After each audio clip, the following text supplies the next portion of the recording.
你而家收聽嘅係普世佳音嘅靈修節目，每日箴言，係由高飛揚傳播製作。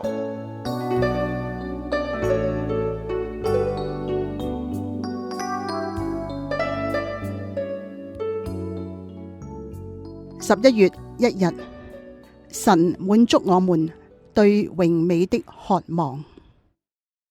歡迎收聽每日箴言，我哋一齊聽一段嘅聖經，出埃及記嘅第40章34至到38節。當時雲彩遮蓋會幕，耶和華的榮光就充滿了帳幕。摩西不能進會幕，因為雲彩停在其上，並且耶和華的榮光充滿了帳幕。每逢雲彩從帳幕收上去，以色列人就起程前往；雲彩若不收上去，他們就不起程，直等到雲彩收上去。日間，耶和華的雲彩是在帳幕以上；夜間，雲中有火，在以色列全家的眼前，在他們所行的路上都是這樣。我知道你或者會咁樣諗，哎呀，讀利未記啊！喺利未記呢卷書裏面我哋會見到關於皮膚病啦、體液啦、宗教節日同埋牲畜獻祭嘅規例。利未記對我哋現代人嚟講係咪根本冇咩適切性呢？如果要明白利未記內容嘅目的，我哋就需要從今日所引用嘅經文呢個場景開始啦。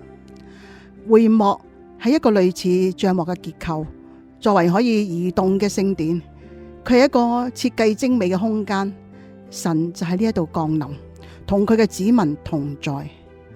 會幕成為神嘅居所，神榮美嘅同在，以喜樂同埋平安充滿佢嘅子民。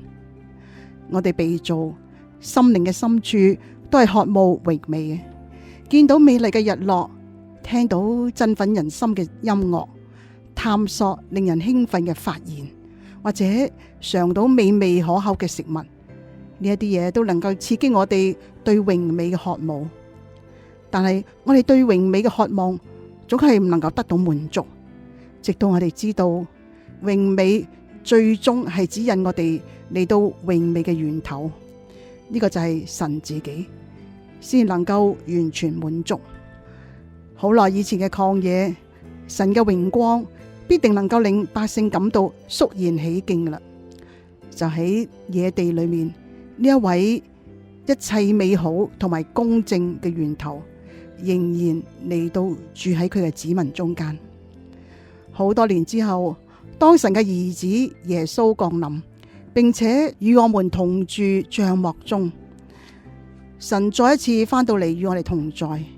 耶穌都嚟拯救我哋脫離罪，並且以新嘅生命充滿我哋，好讓我哋能夠得到永遠與神同在嘅喜樂同埋平安。因着對基督嘅信心，我哋可以與神建立關係，呢個關係就能夠滿足我哋心靈裏面最深處嘅渴望。滿有榮耀嘅神啊，我哋為你美妙嘅愛、拯救同埋基督裏嘅新生命，感謝你。阿門。